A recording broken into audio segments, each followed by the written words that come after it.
This is Canter Banter, Discourse with the Horse. Here's the host, Vale.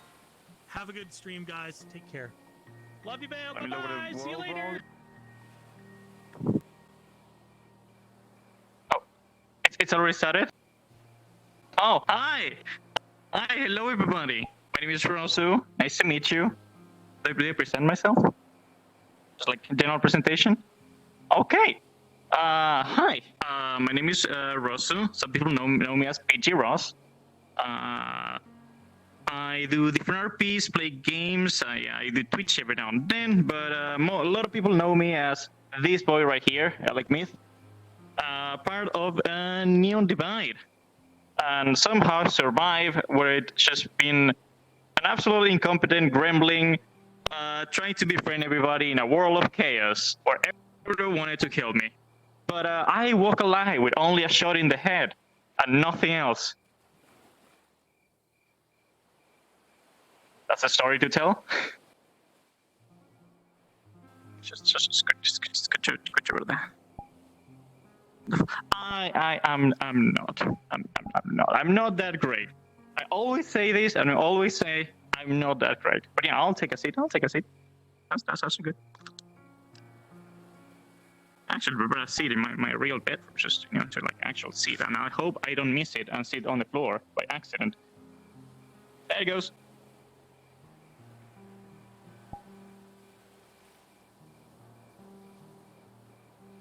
Lovely studio you have there, by the way. Pretty nice, and it has a nice view.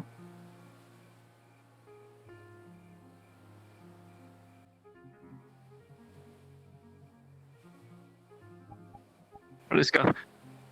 Do not worry, you don't have to apologize. Scuff is my middle name. It's not, but I live like that.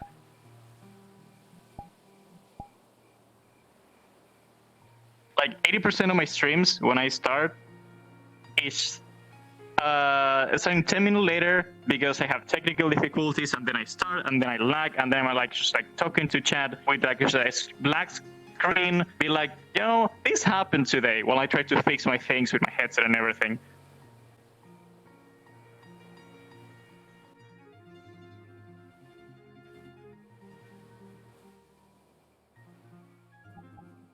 Or even more fabulous in person. No, you. I'm not that I'm like this is the original. I decided to come with the original outfit for Ellek because it's one of my favorites. Oh, okay, that works. It's one of my favorites, and see, scuff. It's one of my favorites. It's the original one. It was made by an amazing model maker because I didn't have time to make it myself at the moment, and I wasn't that good. I improve a lot, but TV is the name of the person that made this, and I love it ever since. But there was a point doing the RP that I was, I use this outfit every day.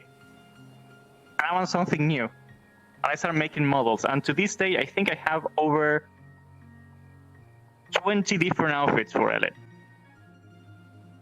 With, of course, the toggables.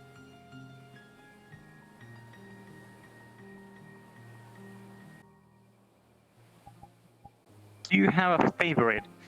A favorite outfit? That's a hard one because it depends on the situation. I really like the more chill outfit that I made. That is the one that I used on the epilogue of the season. This is a jacket, like a white shirt, and just some black pants.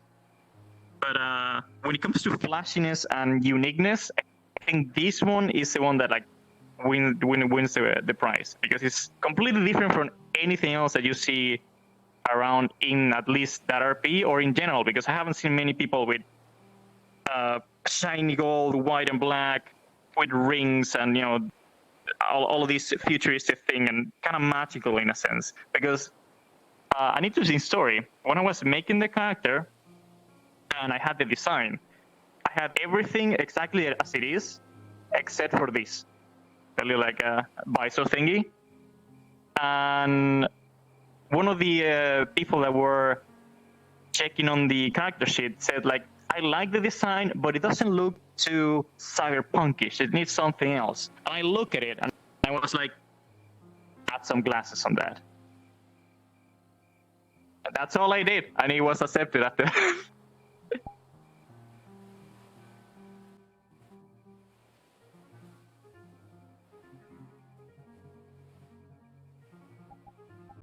So, do you enjoy fashion in general?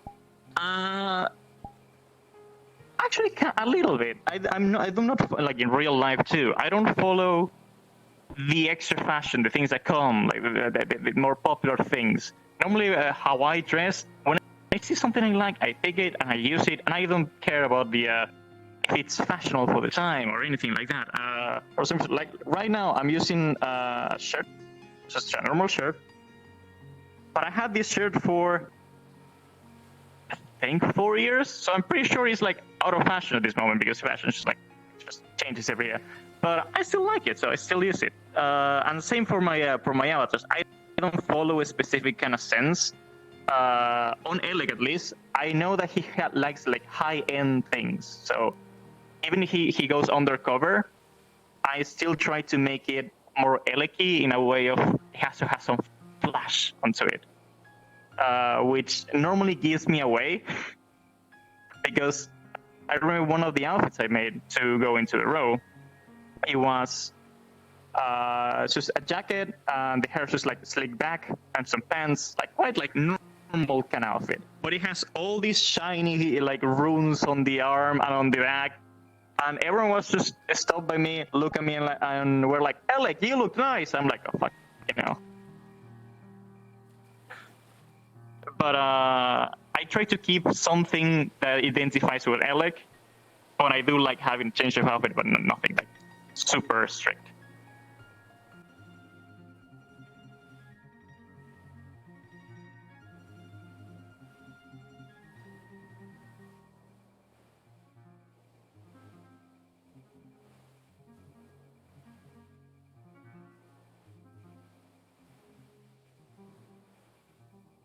That's a long one.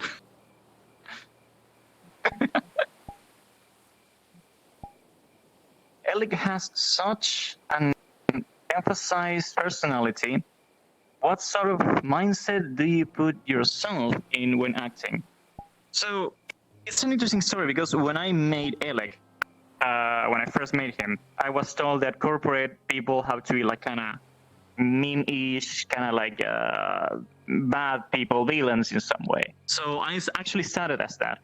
But I remember specifically on my character sheet, I put that since Ellek grew up in the knowledge district as an urchin with his sister, he had a soft spot for people not living in the upper city.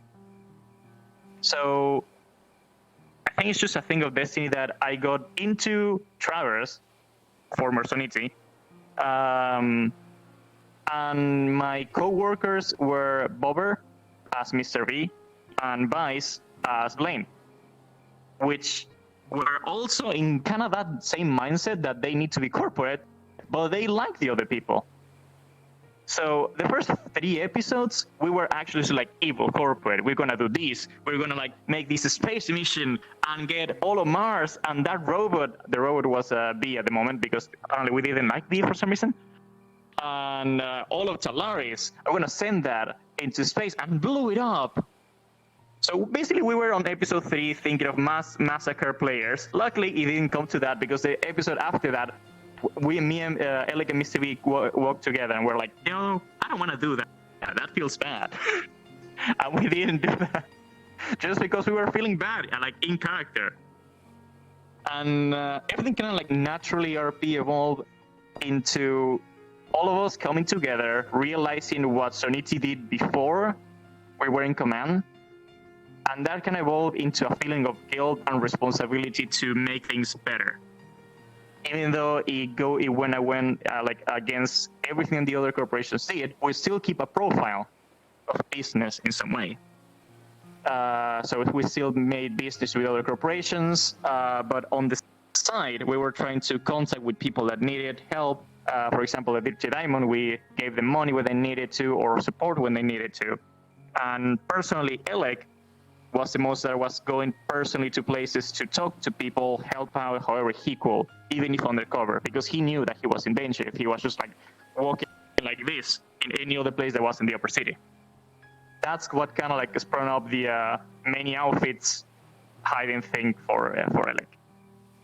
But how I got into the mindset was a kind of natural thing that happened because I got into VR. I hung out in the pre-lobby, and it was just some kind of like energy that we had on like in the company and with the people that we have, like which was just like makes you feel okay, makes you feel nice, and we just started being as we were, just like acting as friends in the company instead of like I'm your boss and you follow my rules. It was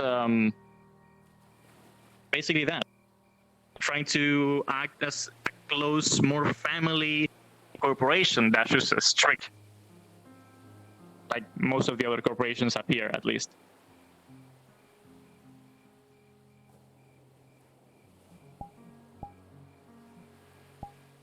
Said last week he Weimar the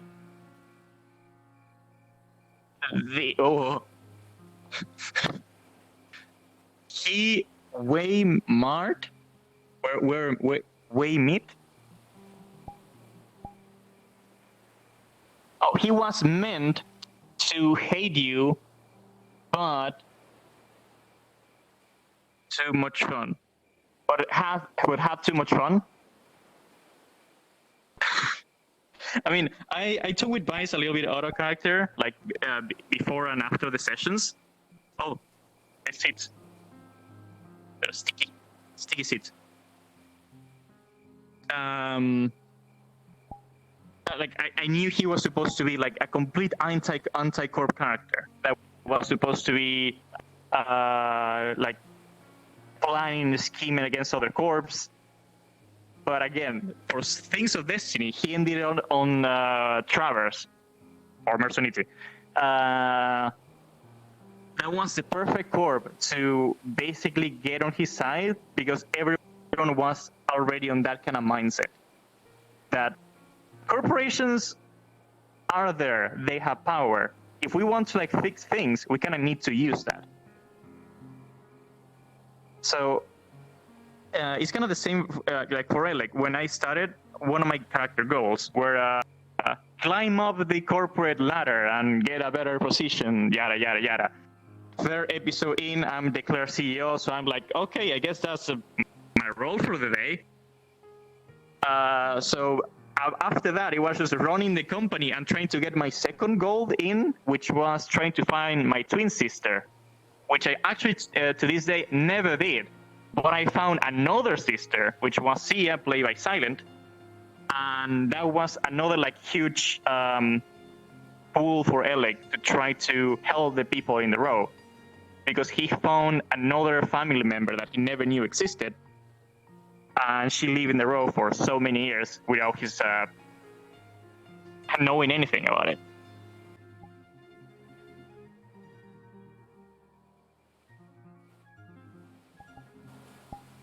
So, why the love of drow? Why do I like drows?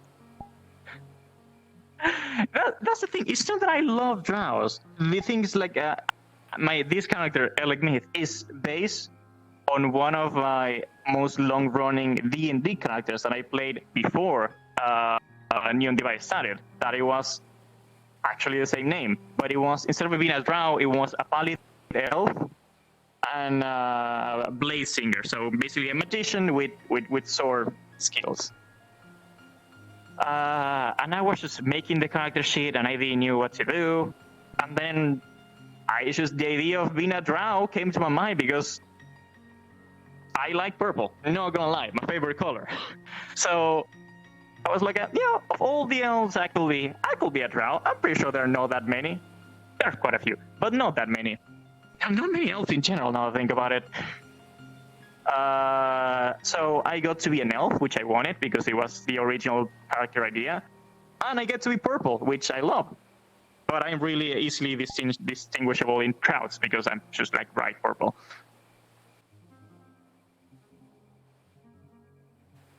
Which, now they mentioned drow, reminds me, for some reason, after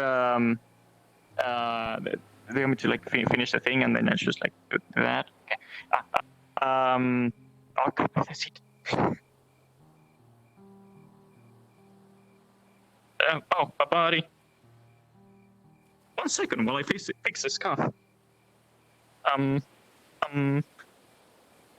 click on this. I'm sorry, this is happening live on cam. Oh, you sit down. There it goes. I live by the train wreck. It's my way of life. I feel like it makes things more interesting, and it's like this, different. But the thing that happened with drows, after playing Ellek for a little bit, I started getting messages from a lot of people being like, oh, like I was watching Ellek and I really like it, and I made my own drow OC. I was like, that's okay, that's super cute. And then I got another one, and then a friend of mine did that, then another friend did it, and then we're just a bunch of people making drows, and I was impressed. Like, me playing this weird ass drow with a prepubescent teen boys, basically, making other people being like, drows are cool, I'm gonna make a drow. And that evolved into the quote-unquote drow gang. That it was just a joke at the start, but apparently a lot of people started doing things, and someone made a logo for it, and they sent it to me, so I have it on the back of a jacket of one of my characters, on one of the models. If you want me, I can show you. And then we're a bunch of people just with that logo on their back, and it actually even became a thing on the metaverse where there are like 3 to 4 drows that they say they're part of the drow gang, and they walk around with jackets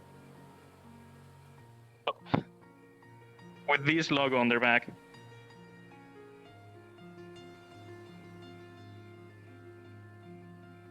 Let me show you on the camera. I'm sure how so many is this. Oh, I love the seats. There it goes. Biggest logo.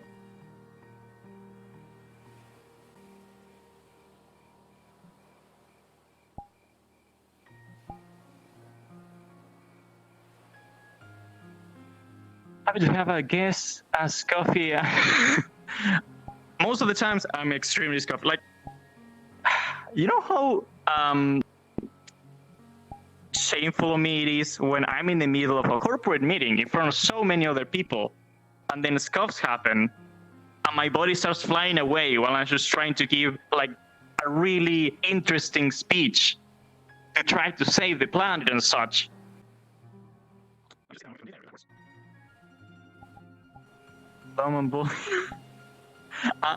First of all, I love Loman. Loman is actually the first person that invited me to Neon Divide. I will not be here if it wasn't for him at all. And it's quite interesting how I met him, because everything started when I got COVID a year and some ago, and I had nothing to do. I was stuck in my room. So it was like the fever and like actually feeling bad lasted for like 2 days, but I still had to do the quarantine for like 14 days. So I started playing VR chat more often because I had nothing to do and I wanted to interact with people and not just being close to my room. And one night I got in, I went to a world, and there was this guy half drunk saying that it was their first time with full body. Before like RP and everything, we used to just go into VR with full body and dance, because I like dancing. It's no secret, I like dancing. And I was like, okay buddy, this is your lucky day, I'm gonna show you how to dance. And then we started like just putting music, dancing, all of this. I didn't know he was streaming to like 800 people or so. So I was, for a month and a half, absolutely being a ridiculous dumbass boy, dancing, doing dumb shit in front of like 800 plus people without me knowing that he was streaming, because he never told me. And the way I found out that he was streaming was one day when I was talking with another friend that joined us, and I was saying that I was considering streaming at some point because I was doing nothing. And then he was like, "Oh yeah, it would be weird if someone was streaming." And I was like, is he streaming? And then yeah, just do dumb shit when nobody's like, when I think nobody's looking. And I got confirmation that he was streaming when I did a long stream when I got my subscription button. And I did a long stream, and it was on Saturdays. And usually I hang out with Goldman on Saturdays because we got on beer chat, dance, drink, do karaoke, whatever. I never went and checked his channel because I was like, he's streaming, that's all right, I guess. So I never knew how many people were looking at his channel until he decided to raid me after that night. So when 800 people fucking flooded my channel, I started to freak out, and I was just trying to breathe, looking at that. I was just looking at all the people talking. I'm like, which is a fun. It's a fun memory. It's a really dear memory of me, and I really miss hanging out with Goldman, if I'm being honest. It's a superb guy, and I'm kind of sad that I think he's not gonna come back to the next season, but I understand why.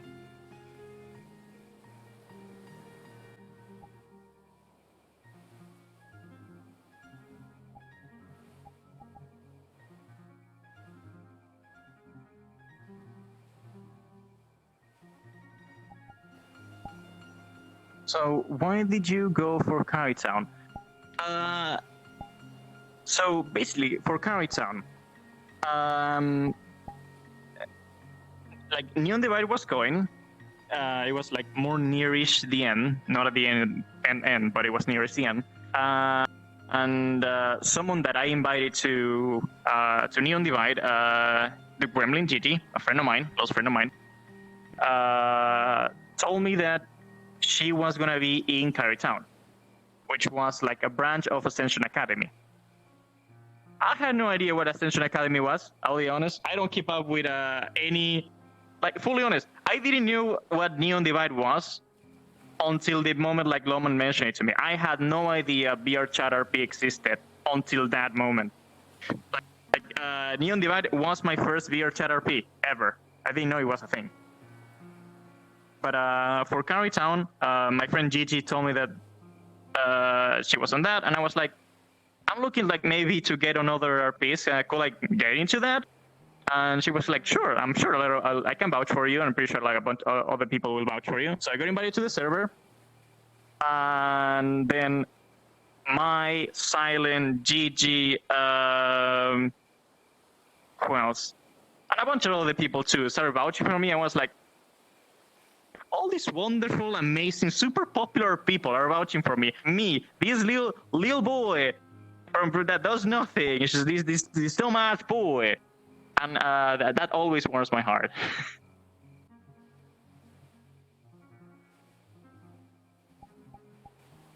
Influential? I'm not influential at all. I don't consider myself influential. Like influential is like too big of a thing.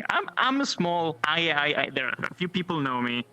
The thing is, like, I still find out super, like, it fills my heart. It's super endearing when all the people that I see and I admire because they are so cool. They do all of these amazing things. They get in contact with me and they're like, "Oh, you're really cool. Do you want to go do this? Do you want to hang out?" I'm like, me, this little boy. Okay. The thing is, like personally in real life, I was never the popular kid. I was the quiet kid in the back of the classroom, well, in the front of the classroom, because in high school I needed glasses, but I was too shy to tell my mom that I needed glasses, so I didn't have glasses. So I had to sit in the front of the classroom for a long time. Then I got glasses, but I was always shy, always the kid that didn't have super many friends and all of that. So. Now having people that I feel like they're like super popular and super out there and outgoing talk to me, and I'm being like saying that I'm cool. I'm like, you're talking to me, which I find impressive, and it's been a lot of help. It's It always makes me happy.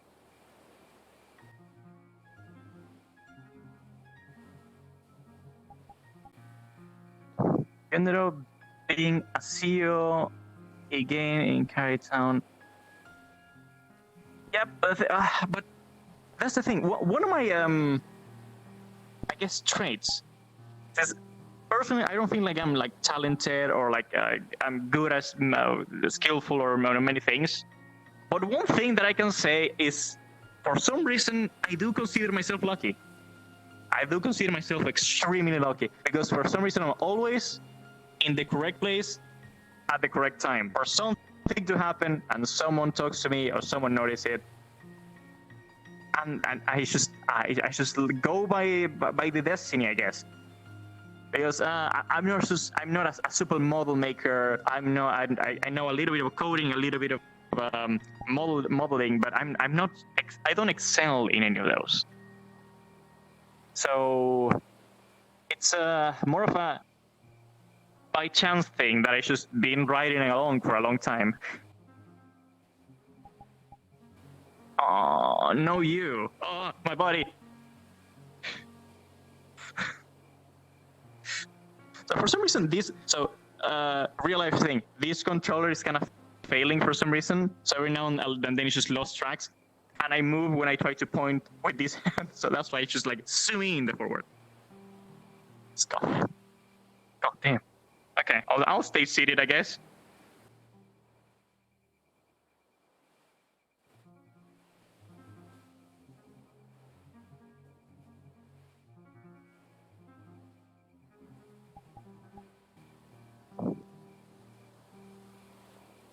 You mean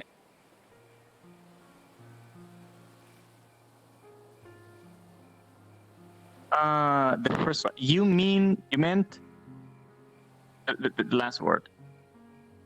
So you mean this one right here. Uh-huh.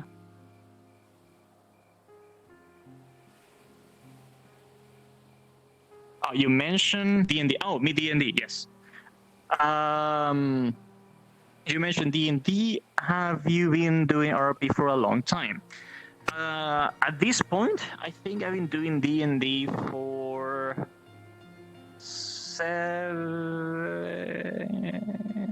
around 7 years, I'll say.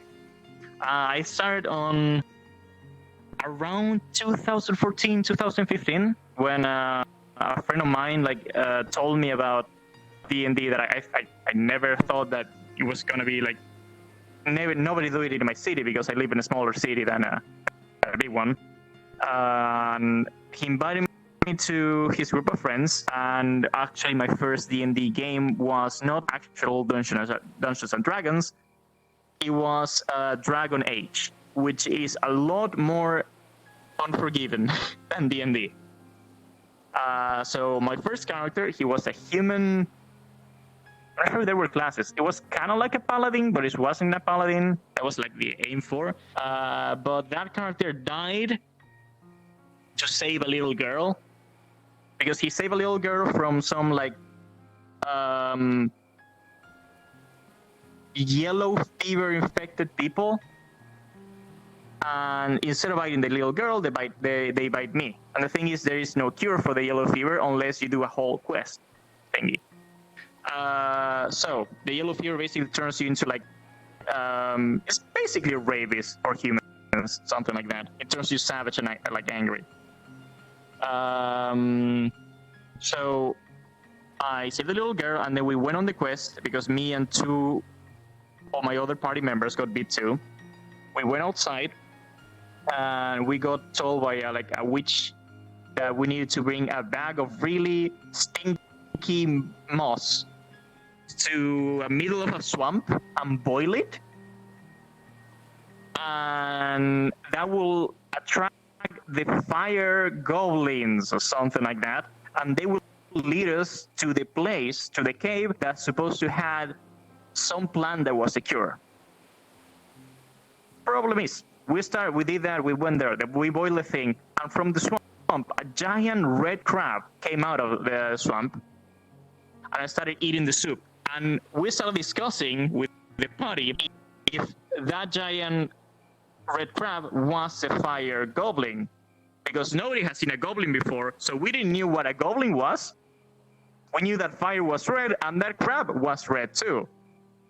So by the end, when we ended up finishing the conversation, the crab drank all the soup and it was going away. So we tried to chase for it, we tried to attack it, but it was a giant crab with a hard shell. So we didn't kill it to retrieve the content of the boiling thingy, and it went away. And then we entered in a panic because we didn't know what to do. Because that was our only chance to be saved, and a crab ate the soup. So technically, in some way, my character died because a crab drank some soup.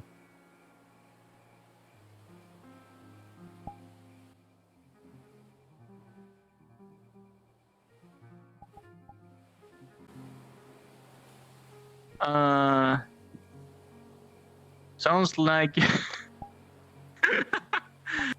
I guess it kind of sounds like me. It's my modus operandi, just like trying to do something and then failing in a really funny way.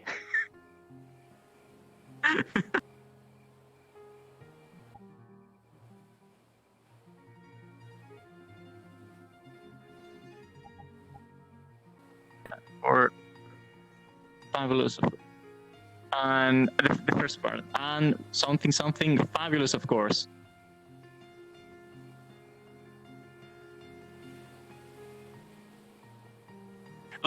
Looking, right? Like, I mean, I try my best. I've been told that apparently I have really good body language when I move in RP, which I'm not sure if I do that. It's just I normally when I get into RP, I just get into the character instead of like just being me in my room. Except when I walk and hit a wall, because that's kind of obvious. Has happened more than once. I try to get into the character, in the mindset of the character, and what I see in front of me is what is there. So I feel like that is more immersive and lets you play the character more as it is. One of my favorite scenes that I still to this day it's I think an episode either like 2 or 3. Ellek was talking with Manu on the Traverse Lab. And on the side, Sci-Fi was freaking out on how good of RP that was, just looking at us in silence. And it's still to this day one of my favorite things. I'm kind of sad that I wasn't able to pursue that kind of like evilish Ellek, because I will never I don't like forcing a way of RP on a character, either mine or another. So I always try to do it in a natural way.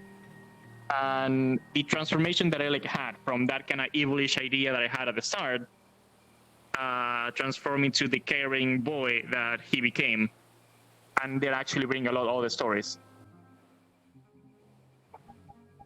Evil Ellek for season 3. Actually, yes and no.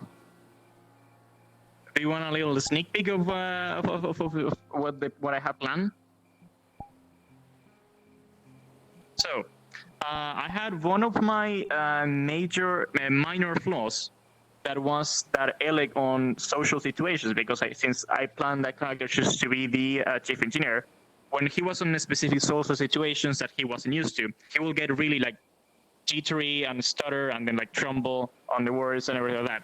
But since he was exposed to that situation so many times, he got accustomed to that. So I felt like I had to change the thing. I used the natural P that happened to evolve it into something else.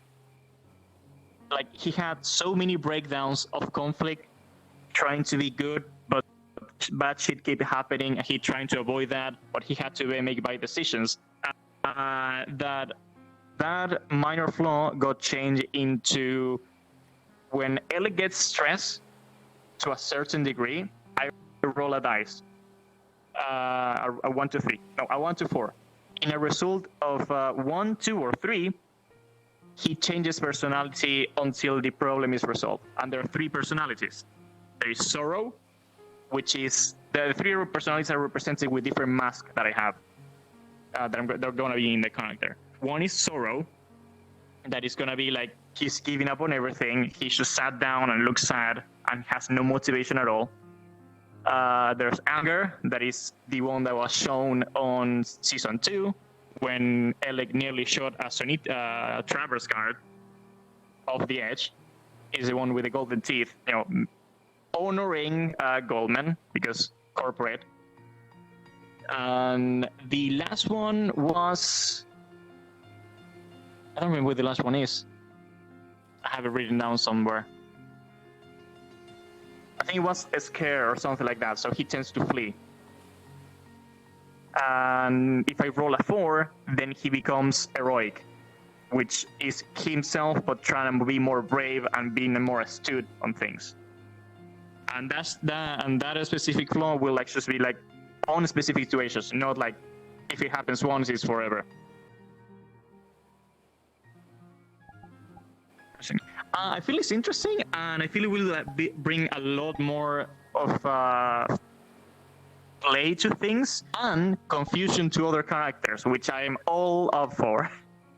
Because one day you see Ellek being like the goofy goof that he always is, caring about everybody, and the other time you see him just like sitting in a corner like this, crying with a weird mask.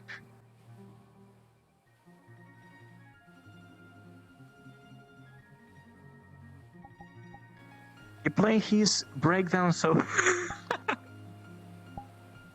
Apparently, I play breakdowns well.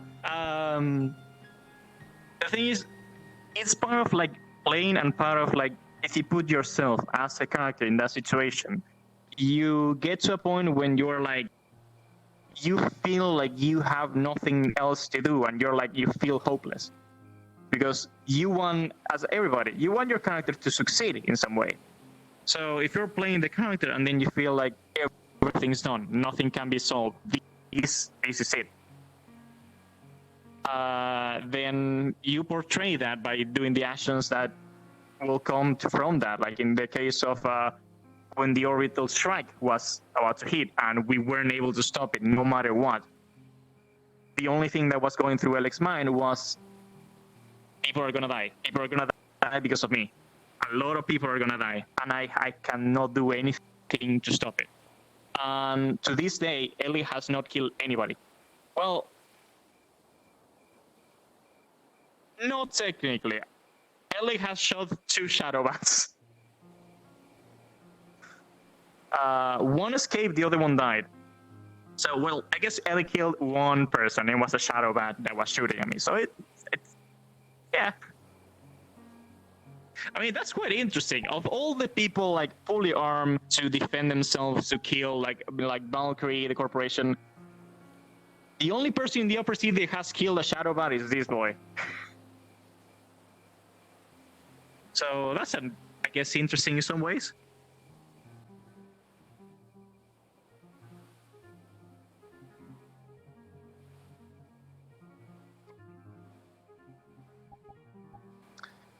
So, who will win in a fight, Ellek or Goldman? I feel like if it's just a one-on-one, I feel like Ellek will win. Because Ellek had actual combat training in weapons and arm. So, and Goldman, the only thing he has is that he can do really heavy punches with his golden fist. Oh. With his golden fist. So I feel like if it's a fight that is not like face to face, Ellek will have the advantage. I mean, a big gun, but Ellek has big guns too. Like to this day, Ellek has a row revolver, 2 Mars pistols, Valkyrie pistols, and a Valkyrie rifle,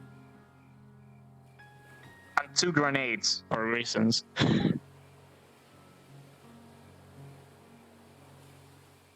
And several magic crystals.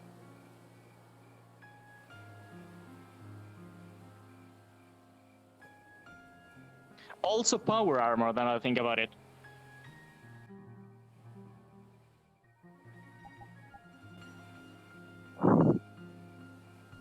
To troll anger in season 3 with all that. Troll anger?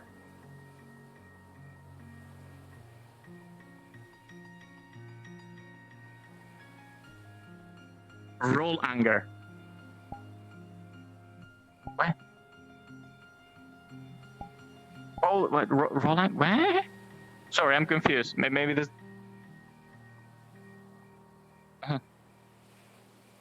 Your new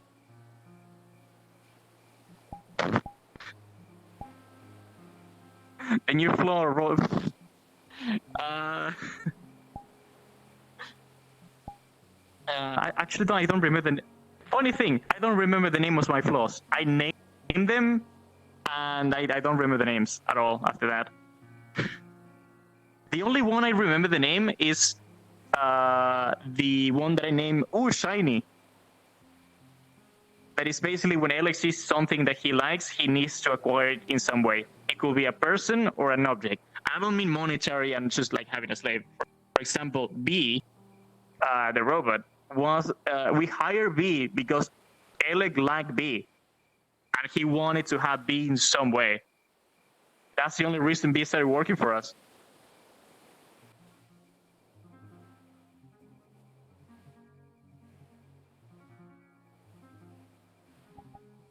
So it wasn't boards. It wasn't to make board game. That was a plus on the whole deal. That's why every time B was around and Mr. B show up, I was like, B, can you give this to Mr. B, please? But the main thing was just because Ellek liked B.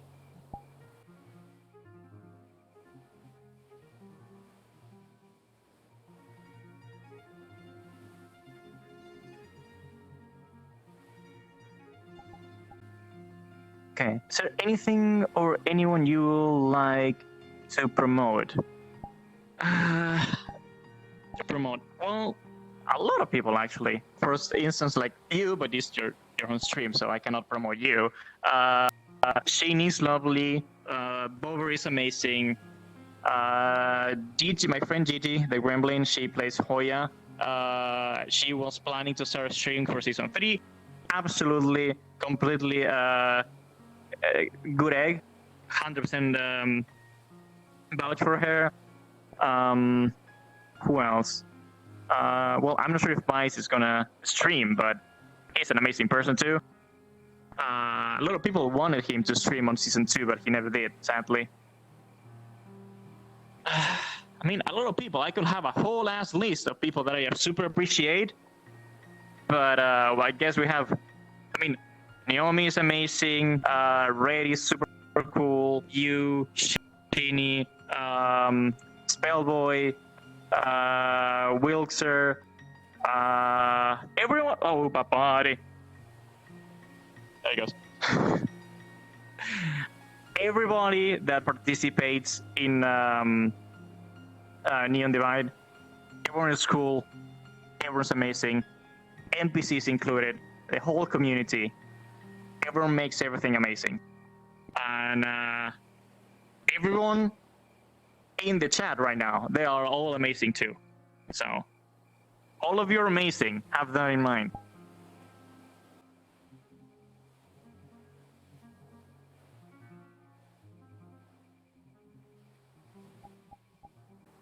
Thank you, last, for Nick. For Nick? Questions? Last for Nick, what? Quick questions? Last quick question. If I have questions or like ask me whatever you need. Just go ahead. I have free time.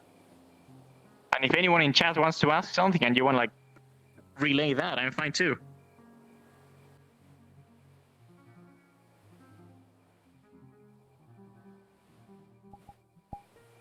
Favorite food, drink, and game. My favorite food, I'll be like super simple. Favorite food, a normal sandwich on baguette bread with some mayonnaise, cheese, some cucumber. That's That's the stuff. I really like that. Super simple. Favorite drink. Normal drink. I love water. All honest, I drink water all the time. If we're talking about like a alcoholic beverage, then that will be gin and tonic. If and for games, favorite game.